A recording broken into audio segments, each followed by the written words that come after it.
dar las gracias a la organización. Bueno, vamos, vamos a hablar de buenas prácticas versus la vida real, ¿no? Y os vamos a contar un poco la historia de una mala praxis que cometimos nosotras.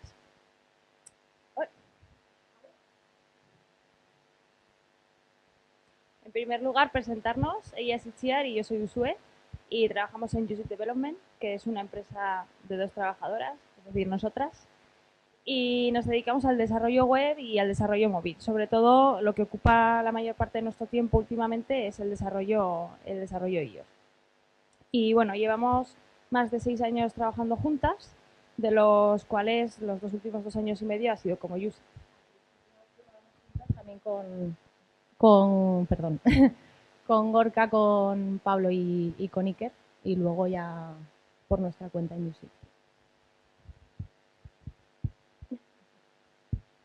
Eh, bueno, pues en nuestro día a día me imagino que un poco como vosotros, pues intentamos ir mejorando y ir aprendiendo, ir afianzándonos y utilizar herramientas que nos ayuden en esta mejora del código.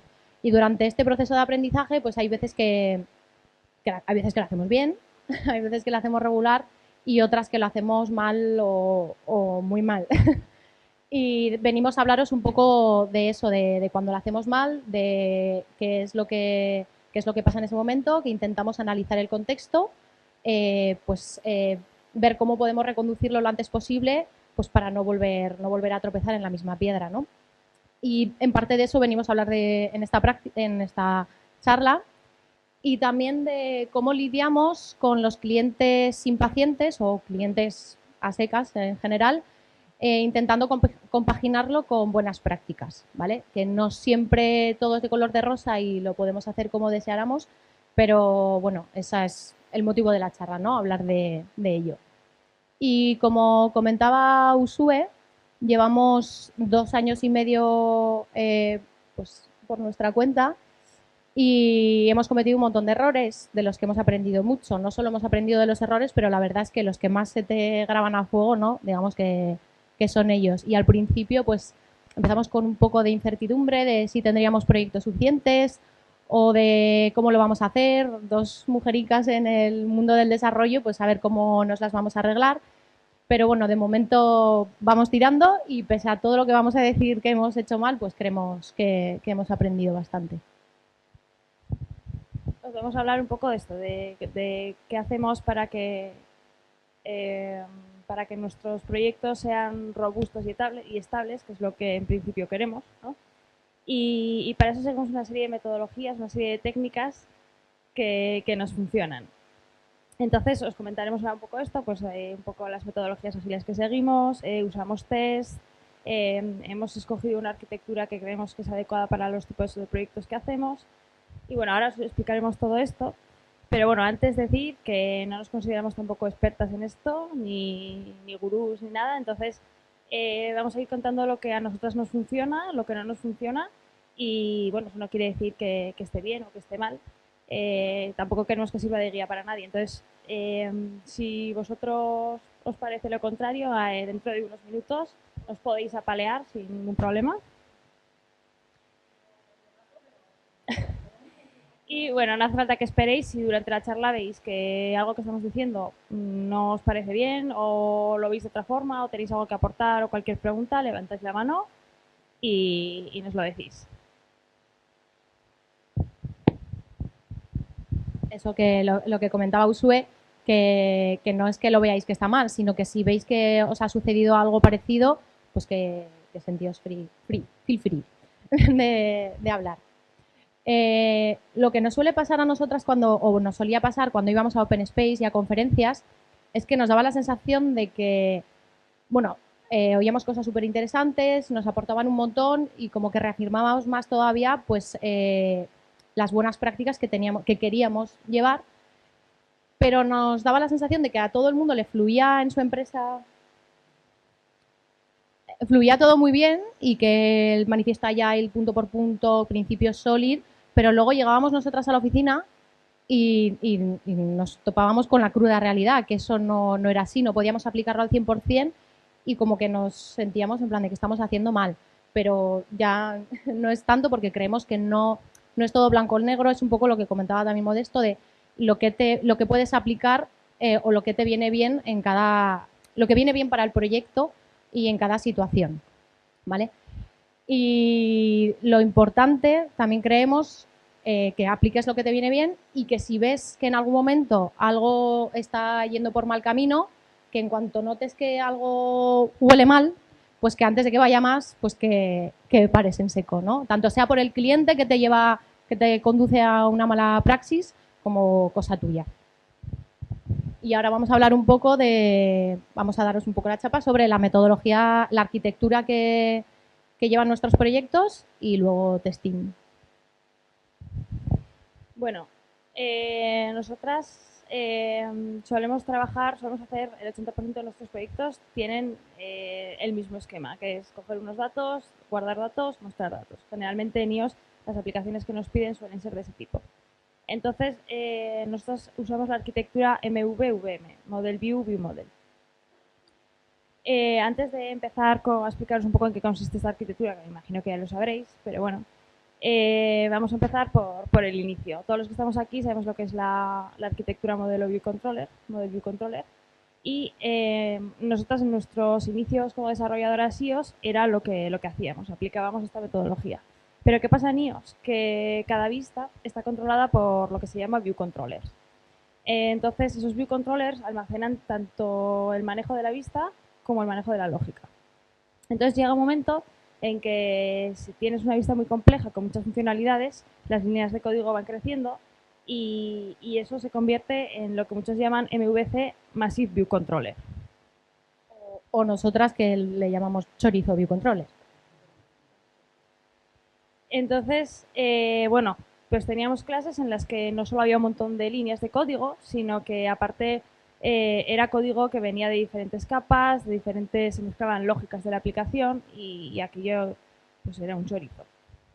Entonces empezamos a investigar, empezamos a leer artículos, a leer cosas por internet y vimos que lo que se adecuaba a nuestros proyectos era la arquitectura Model View, View Model. Ahora Itziar os va a enseñar un poco cómo eran nuestras clases, nuestros view controles al inicio. Es un ejemplo muy, muy sencillo. Esta clase es un view controller. Lo que pretendíamos era mostrar datos nutricionales por pantalla. Entonces cogíamos, bueno, no sé si se ve, pero hay un objeto porción y realizamos una serie de cálculos y con esos valores los asignábamos a unos labels que estaban en el interface. Así visto a primer vistazo, pues no, tampoco parece muy chorizo. Lo que pasa que es un ejemplo, lo que os comento, bastante sencillo. Pero claro, si tenemos un caso en el que ya hay muchos más cálculos que hacer y tienes una calculadora que te calcula pues, las calorías que va consumiendo el usuario, pues claro, esto empezaba a aumentar. Por eso, aunque al principio hacíamos esto, pasamos a lo que os comentaba Usue de la arquitectura en la que existe una figura que se llama View Model, que se encarga de realizar todos esos cálculos.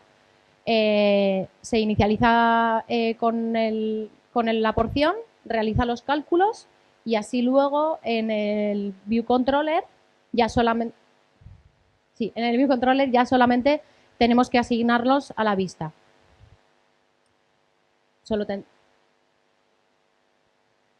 Aquí está. Solo tendrá que asignarnos a la vista, ¿vale? Inicializamos el Portion View Model, y le pide esos cálculos, que los realiza él y los asignamos. Entonces queda todo mucho más limpio y nos encajaba mejor a nosotras. Como veis ahora, pues el View Controller lo único que hace es mostrar los datos, manejar la vista, que es lo que debería hacer, y toda la lógica se queda en el View Model. Esta es una nueva figura que aparece y que viene bien en la mayoría de los casos. En resumidas cuentas, ¿qué podemos decir? Que en la arquitectura Model View, View Model, tenemos tres figuras. Por un lado el modelo, que es el responsable de los datos y de la lógica de negocio asociada. Por otro lado tenemos las vistas, que serían las responsables de mostrar los datos y dejar que el usuario interaccione con esos datos. Y por último estaría el View Model, que sería el responsable de implementar toda esa lógica. Además, este View Model se puede, generalmente hablamos de Model View Controller por pantallas. En una pantalla podemos tener un View Model o podemos tener más de uno. Depende de lo que nuestra lógica requiera. Con esto conseguimos varias ventajas. Bueno, por un lado, evitar los chorizo view controllers, que las líneas de código del view controller sean las que deberían ser. Luego conseguimos que haya desacoplamiento, porque desacoplamos la vista de la lógica de datos. Además, podemos reutilizar, porque todos esos servicios que implementamos en el view model se puede usar desde un controlador, desde dos, desde diferentes partes de la aplicación donde necesitemos. Y por último, hacemos que nuestras clases sean mucho más testeables. De esto hablaremos un poco más adelante. Vale. Y para finalizar esta chapilla, esto es un poco de manera visual todo lo que hemos visto. El View Controller pide los datos al View Model, a esta nueva figura que tiene esta arquitectura. El View Model las pide a donde las tenga que pedir o mediante una API al servidor o a la base de datos. Él es el que se encarga de procesar los datos y ya luego lo único que hace el View Controller es asignarlos a los elementos de la pantalla. Y tras la arquitectura que utilizamos, pues os vamos a contar un poco la manera en la que testeamos, ¿vale? Que creemos que es fundamental en el desarrollo y mantenibilidad de un proyecto. En primer lugar, ¿qué testeamos? Pues hacemos test unitarios de dominio, de repositorios y lo que es la lógica en general. Luego hacemos test de integración, que lo solemos hacer generalmente por pantalla para que reproduzcamos, para que cubramos con test todo lo que sería el flujo de datos, desde que se cogen hasta que se guardan y se muestran, lo que sería el esquema que os hemos comentado que se suele repetir. Y después haríamos los test de interfaz. En los test de interfaz lo que hacemos es testear la funcionalidad básica, pero no nos metemos a testear a bajo nivel. Si lo hacemos es porque hay un requisito, porque hay un caso de uso que el cliente lo ha especificado como tal. Pues, por ejemplo, si tenemos una cifra en el interface que queremos que si es negativa se muestre en rojo y si es positiva se muestre en verde. Entonces, es un caso de uso, eso sí que lo testeamos. Pero si no, nos basamos en que empezamos por lo básico, ¿no? Por la funcionalidad. Entonces, cuando testeamos los unitarios y los de integración, lo hacemos siempre, intentamos que nuestro código esté al 100% cubierto con estos tests. Y con los de interfaz es lo que os hemos comentado. En principio solo testeamos la funcionalidad básica y si hay un caso de uso específico lo hacemos también. Pero muchas veces no tenemos el tiempo suficiente en un proyecto o el cliente no nos da el tiempo suficiente como para poder implementar todos los tests que nos gustarían a nivel de interfaz. Entonces tenemos que priorizar, balancear qué es lo que es más importante en cada momento. Y para nosotras, los test unitarios y los test de integración que testeamos en las capas más inferiores son los que hacen que la app sea robusta. Entonces, si en un proyecto con poco tiempo tenemos la suerte de que el cliente es un tester o tiene un QA, pues podemos derivar esa parte de testeo de interfaz al cliente o a su QA o a quien esté haciendo ese trabajo. Y nosotras dedicar ese tiempo a implementar otra serie de test que nos parecen más necesarios. En principio eso, o sea, los de interfaz, funcionalidad siempre. Y después lo que es tema de diseño, posiciones, colores, fuentes, todo esto, si no podemos cubrirlo, lo derivamos.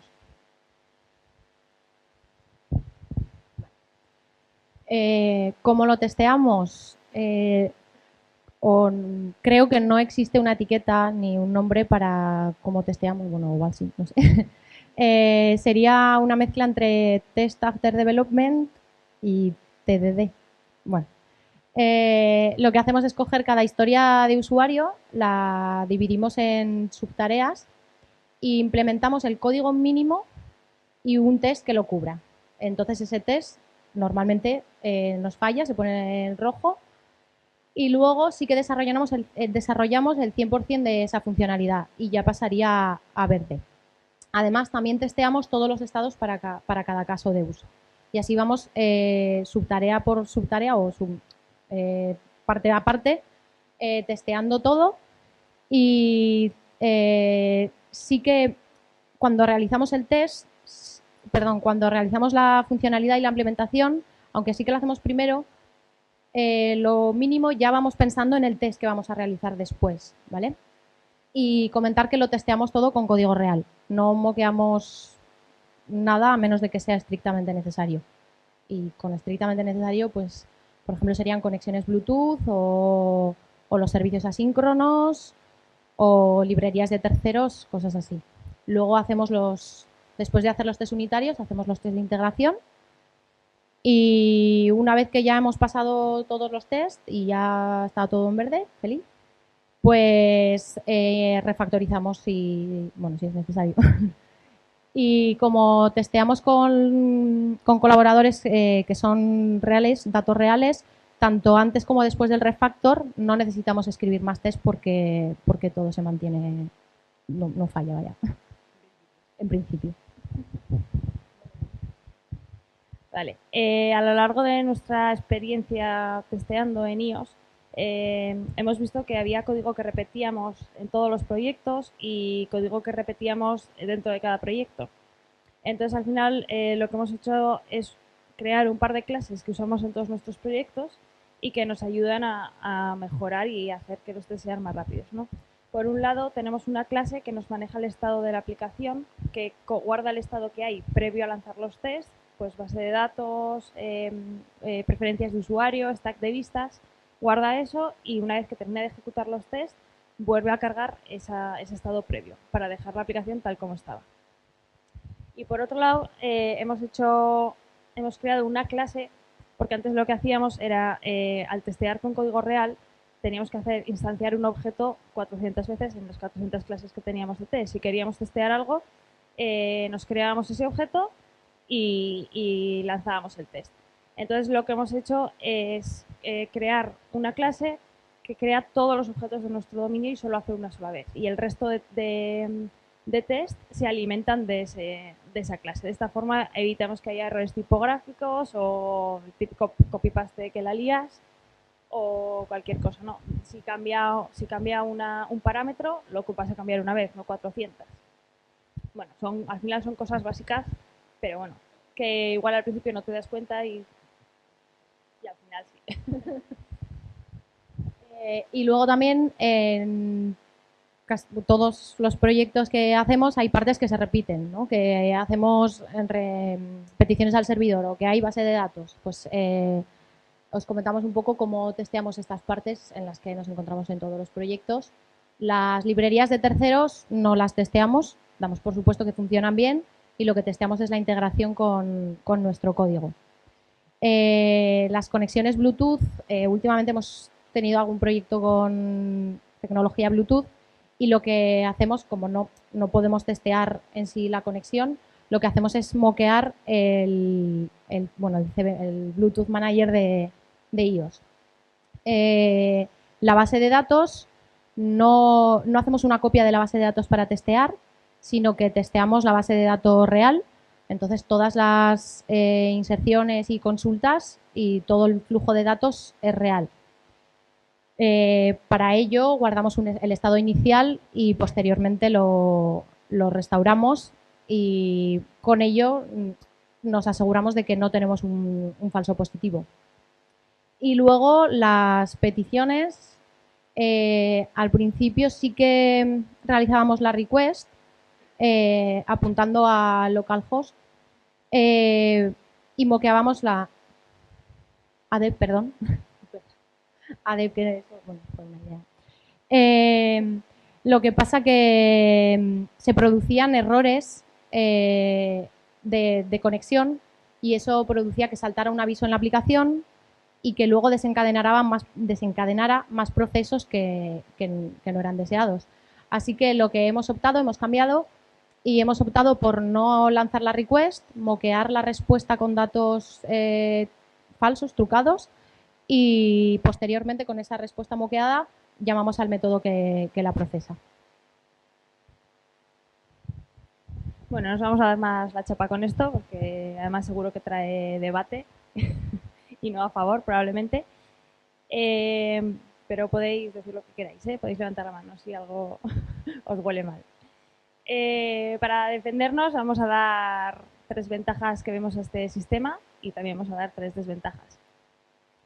Por un lado, como ha dicho antes Chiar, como testeamos el flujo real de datos, que sería el flujo que llevase la aplicación en producción, desde el nivel más bajo hasta el nivel más alto, evitamos o intentamos evitar que se produzcan falsos positivos. Por otro lado, un error, si hay un error a bajo nivel, eso va a afectar a todos los estratos y lo vamos a ver. Y gracias a esto, es bastante sencillo encontrar el foco de un error, porque si tú pasas los test y fallan, si sigues el rastro, digamos, de rojos hasta que cambia a verde, o al revés, vas a encontrar muy fácil dónde está el fallo. Por otro lado, también tiene inconvenientes. Este tipo de testeo más clasicista, que tenemos que testear estados, lo que nos hace muchas veces es que expongamos las variables públicas, y eso es mal. Pero en iOS tenemos la suerte de que lo que podemos hacer es en la clase de test importar la cabecera de esa clase de la que queremos testear las variables privadas y directamente podemos acceder al estado de las mismas y no hace falta que las hagamos públicas. Es un poco truco, pero bueno, nos sirve. Por otro lado, es cierto que crear los dobles pues puede ser un infierno, porque si tienes un modelo de datos con un montón de parámetros, pues crearlo pues te lleva a lo suyo. Pero bueno, una vez que lo haces, ya no necesitas volver a crearlo, porque con la clase que utilizamos de base dobles accederíamos y lo tendríamos todo hecho. Y por otro lado, como decía antes también Itziar, es muy importante que en el teardown restablezcamos el estado de la aplicación. Bases de datos, user defaults, todo lo que hemos guardado. Vale. Y después de esta chapilla de cómo hacemos los tests y la arquitectura, os vamos a contar una historia un poco de terror para nosotras sobre un proyecto que realizamos hace poco y que fue regular. Vale. Vale. Este proyecto, en principio, lo que ponemos aquí, los antecedentes, la verdad es que nos pareció muy interesante, porque era sobre una tecnología que sí que habíamos hecho algún proyecto antes, pero no habíamos ahondado mucho, entonces pues queríamos afianzarnos, dijimos, pues estupendo. En principio no se iba a alargar mucho, era como un par de meses de desarrollo. El cliente no tenía una fecha límite, no tenía demasiada urgencia, no íbamos a andar agobiadas. Entonces, pues dijimos, bueno, pues lo estimamos, nos encajaba en el calendario, pues estupendo, adelante. ¿Qué pasó? Que, bueno, me he dejado que los requisitos además, o sea, cuando lo estimamos, los requisitos parecían muy claros, era como sencillos y claros. Y, ¿y qué pasó? Pues pasó como un mes hasta que nos dieron la documentación. Sí que nos había mandado su hardware específico, pero hasta que no nos enviaron la aplicación no nos pusimos a trastear y a empezar con el desarrollo. Y cuando empezamos a desarrollar las primeras funcionalidades, nos dimos cuenta que esas funcionalidades suponían que hiciéramos un montón más de funcionalidades ocultas o sorpresa que no sabíamos que había que hacer. No sabíamos qué había que hacer porque la documentación era escasa y también por nuestro desconocimiento de ese hardware en concreto. Entonces, eran funcionalidades necesarias, no se podían decir, bueno, pues esto para una segunda fase y lo estimamos más tarde. No, había que hacerlo, eran necesarias.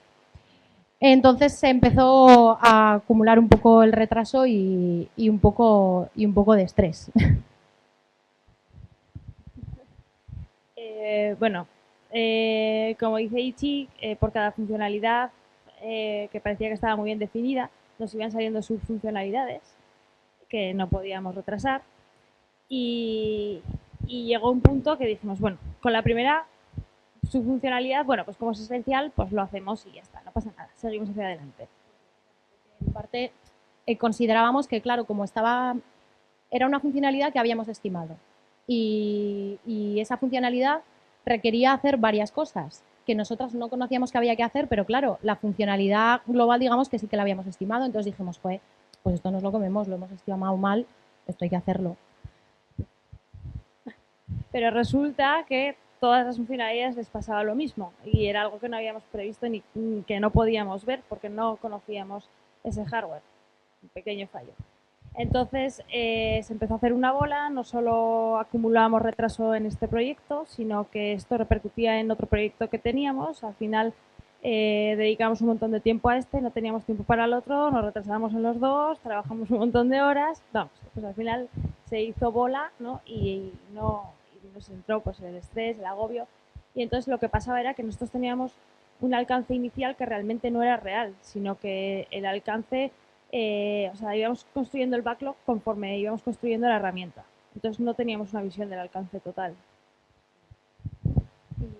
Y eso, era una situación en la que estábamos desbordadas y que veíamos que lo estábamos haciendo mal y ahora, de hecho, o sea, preparando la charla y todo, pues, o sea, es que nos parece increíble que no lo paráramos, pero estábamos tan agobiadas que es que, o sea, solo veíamos código en plan de, buah, lo tengo que sacar adelante y cada vez el campo de visión iba más y más y más enfocado al código y no nos dábamos cuenta de que ni estábamos viendo, de que íbamos a llegar tarde a estos plazos y fue un poco desastre. No sabíamos el momento en el que parar. Hasta que fue un día, ya muy tarde, teníamos que haber espabilado antes, quedamos un día para comer con los chicos de 540 y con pachangas y les contamos. Pues estamos súper agobiadas, nos pasa esto, le empezamos a contar y a la que, lo mismo que preparando la charla, a la que se lo contábamos a ellos, decíamos, joder, pero, o sea, está tan claro que no podemos seguir así y claro, ellos nos dijeron lo mismo, o sea, replantearles al cliente la situación, porque además lo fundamental es... Bueno, lo fundamental es darse cuenta, ¿no? y reaccionar, aunque sea tarde, y decirle al cliente, mira, esta no era la situación inicial, me da igual si tengo la culpa yo o si la documentación no es lo que pensábamos o lo que sea, pero comentarlo y decirle, mira, estas son las dos opciones que tenemos, que es la situación real en la que estábamos, pero hasta entonces no espabilamos. Pues como dice Itziar, necesitamos oírlo de fuera para reaccionar, ¿no? Y entonces ya nos dimos cuenta que ahí no había ningún control, ni por nuestra parte ni por el cliente, y que lo que teníamos que hacer era sentarnos y organizar todo eso, porque desde luego el cliente no nos iba a organizar ni se iba a organizar. Entonces estábamos pegándonos un tiro a nuestro propio pie.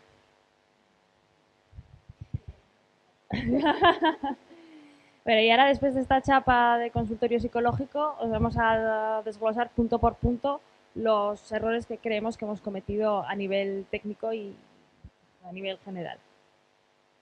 Por un lado, el único problema que teníamos no eran estas funcionalidades sorpresa que aparecían, sino que encima los requisitos parecían muy simples de esto y esto, 3 escenarios. Pero resulta que no, que había hasta 100 escenarios diferentes que no sabíamos. Entonces, 100 literal, sí. Entonces, ¿qué pasaba? Pues que la documentación no servía para definir todos los casos de uso que teníamos y entonces decíamos, pues no podemos hacer test, pues ya vamos escribiendo el código y ya luego, cuando tengamos todo definido, ya haremos test. Error. ¿Por qué? Porque si no puedes escribir un test, no deberías ni siquiera empezar a escribir la funcionalidad.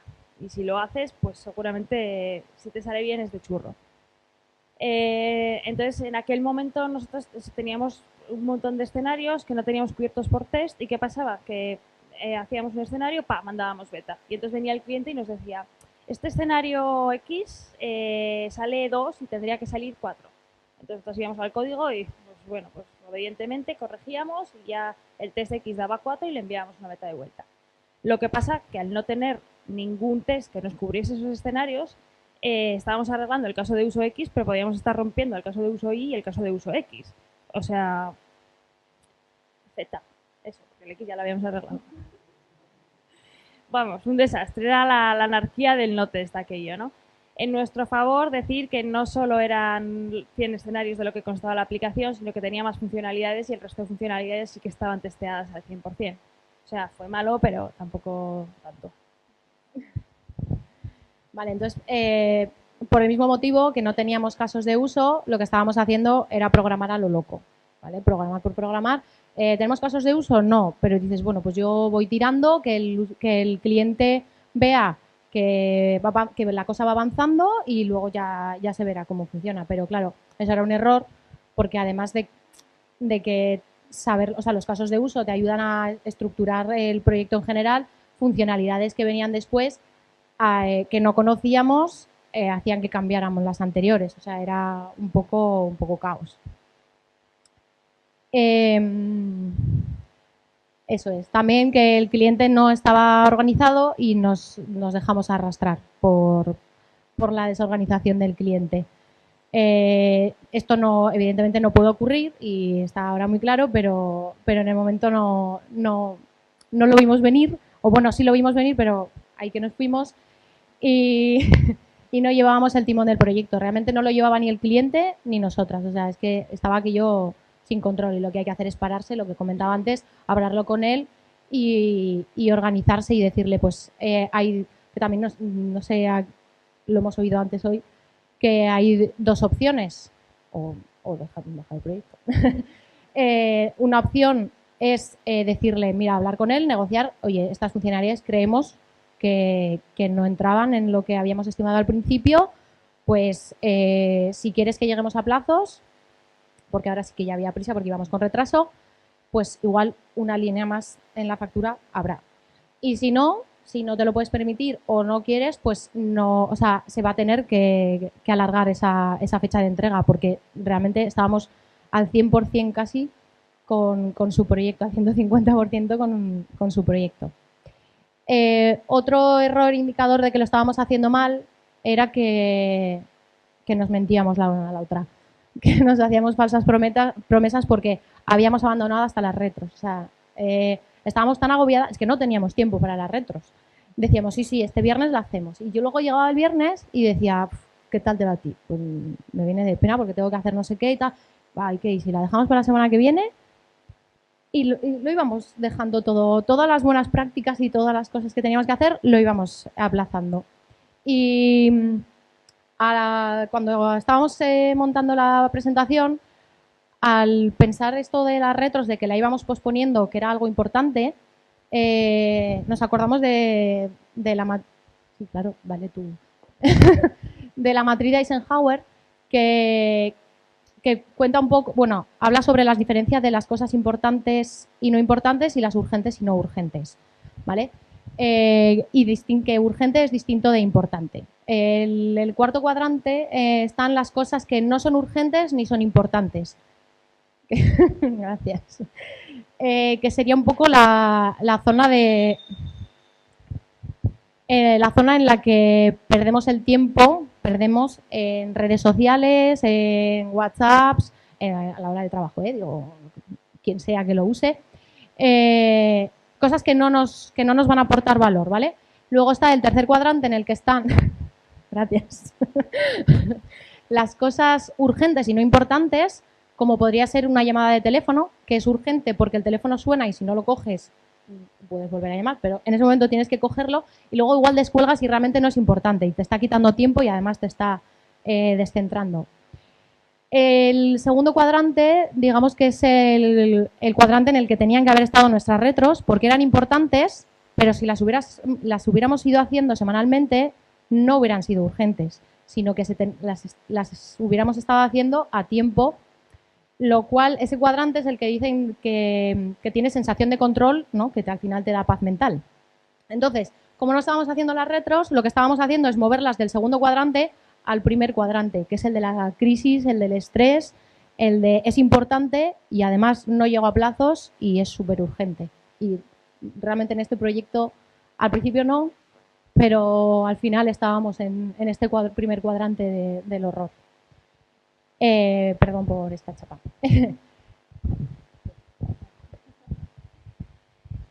Otro de los puntos que hicimos mal fue divide y perderás. ¿Por qué? Porque en aquel momento teníamos dos proyectos simultáneos y yo tenía más conocimiento de uno y Chiar más de otro. Entonces, inicialmente nos íbamos turnando, pero llegó un momento que teníamos tanto estrés que dijimos, bueno, cada una que se centre en uno y así a ver si salimos de este bolo, ¿no? Pues ideón, especializarnos. Pues no. No, porque la productividad se maximiza cuando las dos tenemos conocimiento de ambos proyectos. Si las dos estamos con un proyecto, las dos aportamos una visión. Si yo llego un día y hago una mierda tremenda, si yo sola estoy en ese proyecto, al día siguiente esa mierda me va a parecer estupenda. Pero si viene Itziar al día siguiente y ve eso, dice, ¿esto qué es? Pues vamos a rehacerlo, ¿no? Nosotras nos enfrascamos cada una en un proyecto, encima no, si no programas code reviews, pues aún peor. Y llegó un punto en que todos estos estas cosas que habíamos visto de equipos horizontales, que todo el mundo aporta, que todo el mundo va a las reuniones, que todo el mundo tiene una visión general de todo, pues lo estábamos haciendo completamente al revés. Y encima nosotras, que somos solo dos personas, pues eso tenía aún mucho peor. Y estábamos pasando de ser un equipo de trabajo a un grupo de trabajo. Cada una a lo suyo y ya está. Y dependíamos la una de la otra, porque si ella no estaba, yo qué hacía con su proyecto, había que hacer un cambio. Y por último, los plazos no son todo. Creemos que, vale, puede que no entregues a tiempo, pero que a veces es mejor entregar un poco tarde y hacer las cosas bien que entregar a tiempo y hacer todo fatal. Porque luego eso vuelve a ti y el legacy code, luego es un horror solucionar todo eso, te lleva más tiempo y al final, pues lo que dice la pegatina de 540, prográmame despacio que tengo prisa, ¿no?